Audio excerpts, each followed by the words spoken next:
Today, I'll show you how to restick your cutting mats.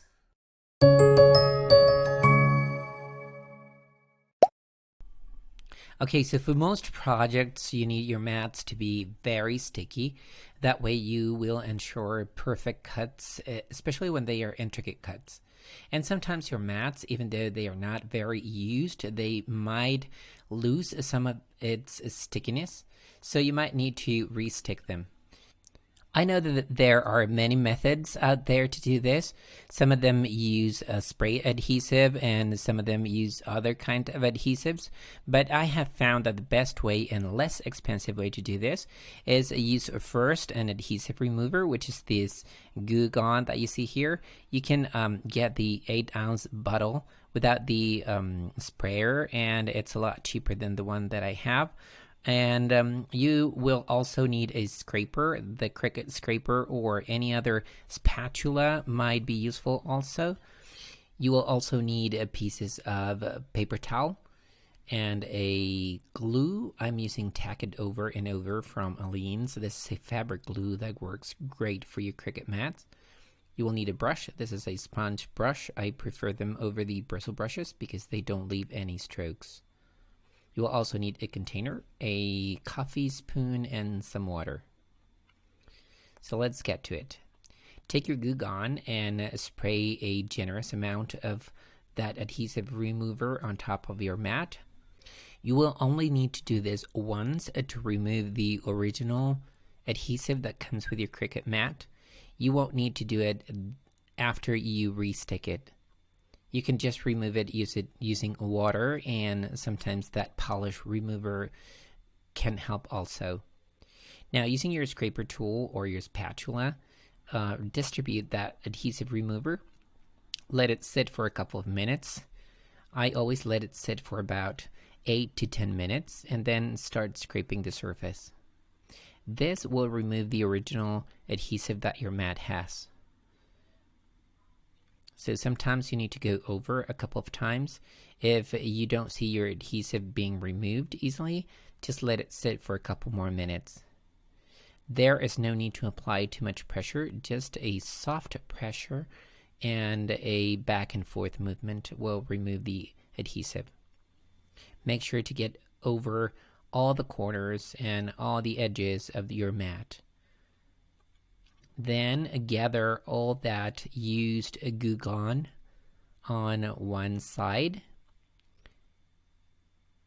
Here you can see the original adhesive being removed. And then take your paper towel and remove the big pieces of adhesive. Once you have removed the big pieces, take your paper towel and remove the excess Goo Gone from the surface. This will also remove some of the adhesive that is still stuck on your mat. Be gentle when scraping with your paper towel. Now, if there's still some adhesive on your cutting mat, apply a little bit more Goo Gone, and then with a clean piece of paper towel, start rubbing the whole surface, especially on the corners and the edges of your mat. Here is a close-up of some of the adhesive that still remains on the cutting mat and the great job that the Goo Gone does at removing it. And here's another close-up of the corner of your cutting mat that still has some adhesive. So just using a small amount of Goo Gone on a paper towel, remove the left adhesive. Now once you're done, using a sponge and some dishwashing liquid, remove all the Goo Gone from the surface. This step is very important because Goo Gone is an oily substance that will prevent your glue from adhering to your mat if you don't remove it. So after that, take it to your shower. That's what I do, and just give it a good rinse. Dry it very well, and your mat should look with a matte surface. It shouldn't be shiny. You can use your fingers to remove any excess glue that might still be on the edges. Then taking some masking tape or some painter's tape I wouldn't recommend using washi tape for this step. Masking tape is better. Tape all the edges of your cutting mat. Make sure the tape is well adhered. I like to use a bone folder to kind of burnish the masking tape against the cutting mat. That way the adhesive won't flow under the masking tape. And take your glue and make a solution using 1 full spoon of the glue and 2 full spoons of water. I like to use this 1:2 ratio because it allows for the glue to spread evenly on your mat. I know some people like to use a 1:1 ratio. I don't like that as much because your mat becomes very sticky and the glue is kind of hard to spread and you leave strokes on the surface of your mat. So using your sponge brush, start applying the glue.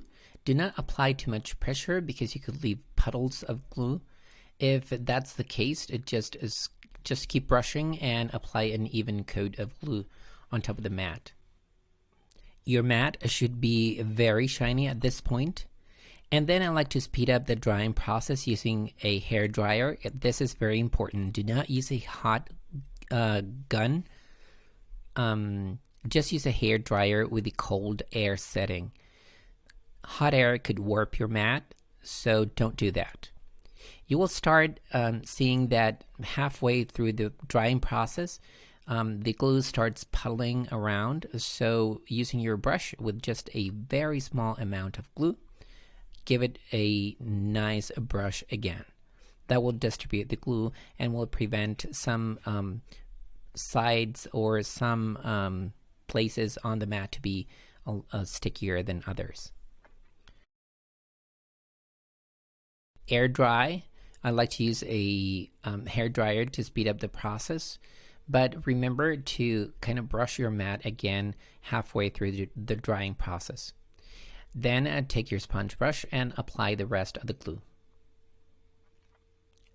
Using cold air, dry your mat and half the way through the drying process, brush your puddled glue again so it's evenly applied on the surface. Once your mat is completely dry, you can remove the masking tape. And now after this step, I like to leave my mat to dry overnight. This is the best way to achieve a great adherence of the glue to the mat. Here you can see how sticky the mat is, and the glue is completely adhered to the mat and it doesn't adhere to your hands or the paper that you put on top. Now remember to always cover your mat with the acetate on top, and as you can see, the acetate adheres to the tacky glue just like it does to the original glue. I always put a piece of masking tape on the back and label it with the date when I restuck the mat just to keep track. Just make sure to use a non-smudging and waterproof pen like the one I used here. So there you have it. That's the way I restick my cutting mats. It's a very inexpensive way to do it. It's, I think, less than $1 to restick them. If you feel they are losing some of the stickiness, you can then use a baby wipe or just some water and soap and clean them, and they will be good to go again. Now, if the cleaning process does not leave them sticky enough, you can then redo this process over and over again. I hope you liked this video. Here are a couple more that you could be interested in. And please give this video a thumbs up if you like it, and don't forget to subscribe and hit that bell button next to the subscribe button so you are notified every time a new video is uploaded. Thanks for watching, and I'll see you again very soon. Have a great day. Bye bye.